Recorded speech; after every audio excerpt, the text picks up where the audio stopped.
Good morning, low carb family. I figured if Rachel from Two Crazy Ketos can wear her jammies and have her bedhead hair and make some videos, thought I'd join you today, Rachel.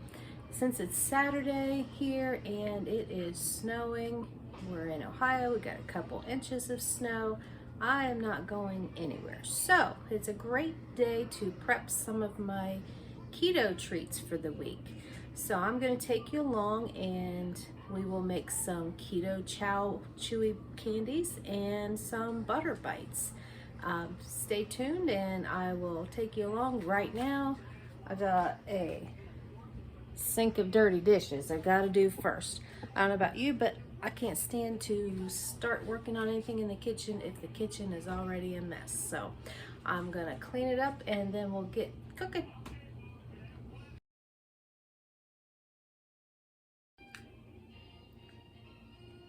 Okay, now to make the brown butter bites, this is what you'll need. I usually do 2 sticks. I prefer unsalted butter because I think it tastes way too salty.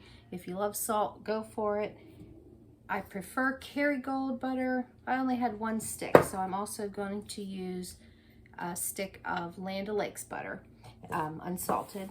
And then in a separate bowl, I will put a splash of vanilla and some cinnamon and sometimes maybe even a squirt of liquid stevia just to make them more of like a sweet treat.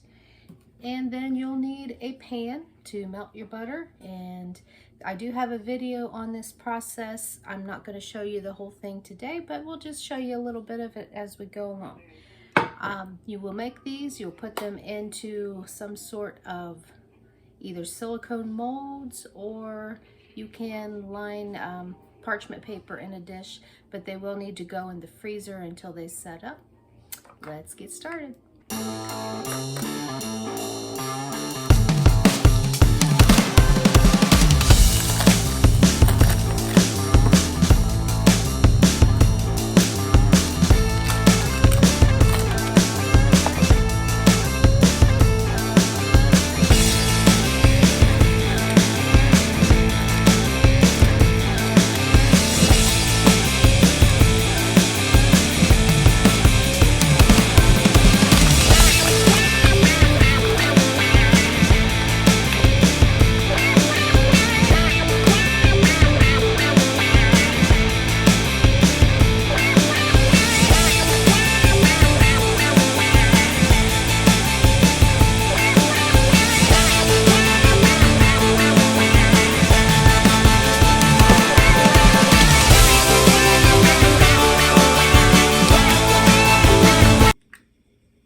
Okay, this is the process that takes the longest. You need to, over medium heat, melt your butter.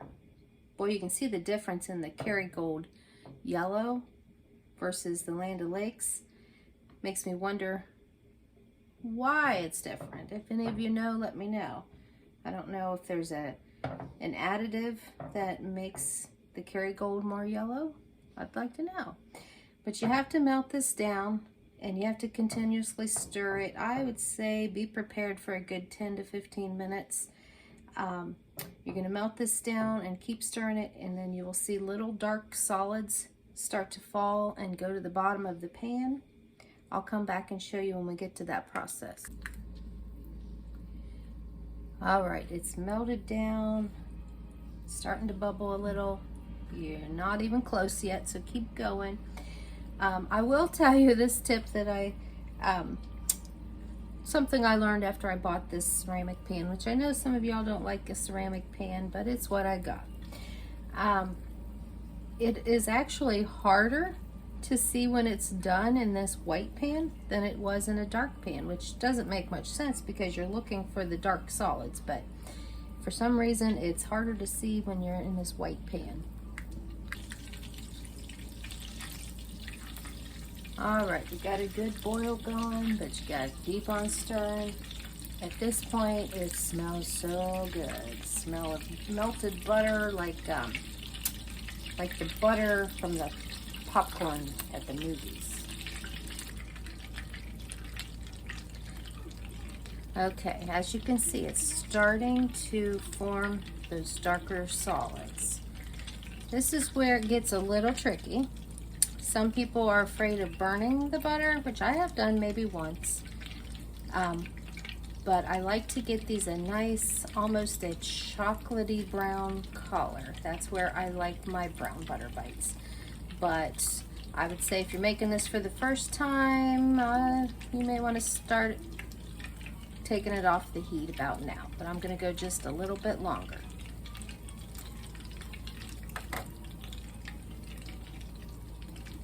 I think the longer you leave it, the more you get flavor. Like a nutty, caramely flavor. As you can see, they're getting browner. Now this ceramic pan seems to keep heat a little longer. So I would say this is probably a good stage. I'm going to turn it off, keep stirring it, but take it off of the heat. So keep stirring it, let it cool down a minute or so before you add it to the bowl. All right, so I have my bowl that I added the sweetener and cinnamon and vanilla to. So this is where I'm gonna put my butter. It's still pretty hot, here it says.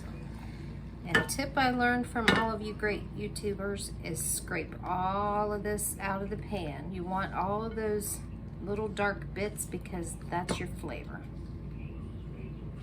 I'm sorry I had this the wrong way to even show you. But I'm scraping it all into here. Do as much as I can.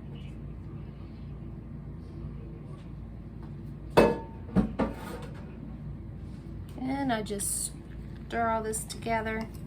It smells really good.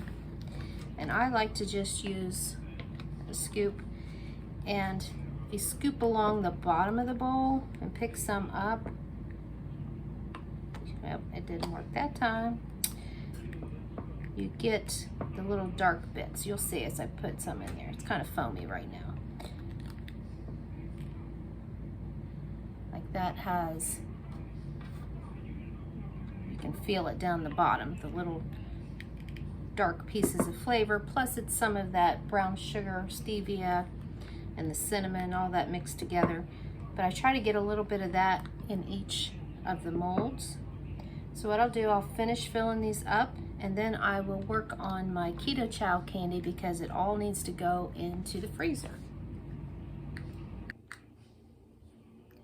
Okay, now we're on to the next project. Got the brown butter bites done. I don't know if I can get you from this angle. See how they're in the molds there. They're all ready to go into the freezer. And so next I'm going to make these, and this is simply off of Keto Chow's website. If you don't buy Keto Chow and you do keto, you are missing out. Great flavors, great taste, great, make it into great ice cream. These candy chews are perfect to keep in the freezer. Grab a couple when you need a little something sweet. So you just need, for one batch, 1 cup of heavy whipping cream. I prefer the one from Walmart, but we have Kroger this week. You need 1/4 cup of allulose, or I believe you can use other sweeteners as well. Keto Chow's website might have erythritol, but I just saw this recipe from somebody on a site. So for each batch, you'll need 1 packet of Keto Chow. And so it's literally those 3 ingredients to make a batch of candy. Today I'm going to make a batch of peanut butter and a batch of banana. Of course, I think my favorite so far is caramel, just because I like caramels.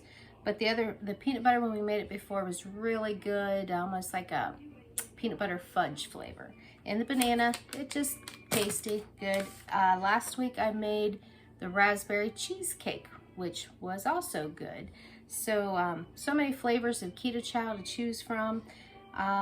When I get my next shipment, I ordered some chocolate because I don't usually buy the chocolate for some reason. I love chocolate, but I just don't buy that one.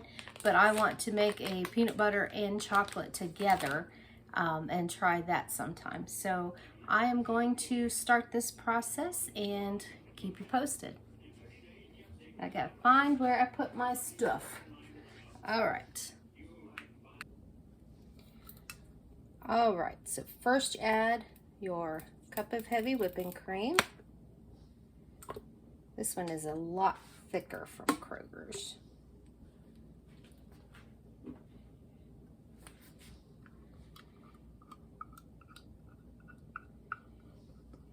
And then you need a 1/4 cup of allulose.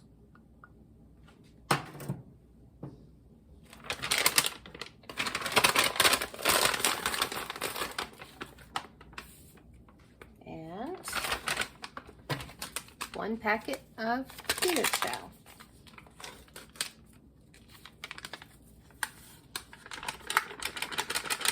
Look how simple, 3 ingredients. Then you will need a whisk. Put it over medium heat. And I literally set the timer on my watch because it takes about 15 minutes of continuous stirring, which is the hardest part of this whole process. But it turns out so good. It will start to melt. It'll start to bubble about halfway through. Just keep stirring it constantly. Okay guys, here we are. We still have 8 minutes to go. It's boiling, bubbling. Just keep stirring. It will be ready when it gets a really shiny consistency and it pulls away from the pan really easily when you're stirring it. Okay, each batch, I think different flavors seem to be a little bit different, but I think this one is done even though my watch still says 4 minutes. But if you can see that, how easily it's pulling away from the pan, it's nice and shiny. And I don't want to burn it and overcook it, so I think I'm just going to go ahead and take this one off and let it cool a minute. Okay, here's the banana keto chow.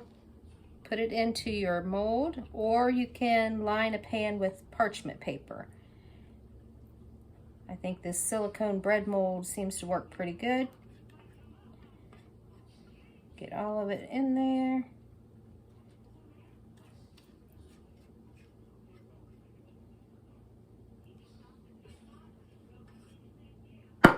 And then I just evenly spread it around the pan. And again, these are all going to go in the freezer until they set up nice and firm. With these candies, you know they're frozen enough when they pull away from the pan without sticking. Then I will be on to the next batch. Peanut butter. Okay, I've got all of this goodness ready to go in the freezer. I have my peanut butter, my banana, 2 sticks of the brown butter bites. I'll freeze them probably close to an hour, and I will show you the finished product.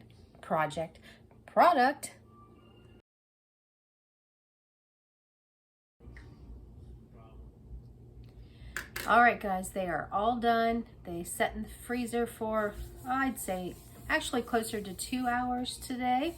Watched a movie with my husband, The Marvels. Very good. So we have our cinnamon roll brown butter bites. I just dropped one. Delicious treat and good way to get your butter in. Slippery, obviously. I have banana bites and peanut butter. So delicious. I just store these in bags in the freezer. Whatever you prefer to keep them in is fine. I think they'd probably be okay even refrigerated, but I just like the texture when they're frozen. They're really good. Let's go see if we can get a thumbs up. All right, hubby does not want on video, but he's going to taste these and see if we get a thumbs up. There's our thumbs up. Love you all. Goodbye.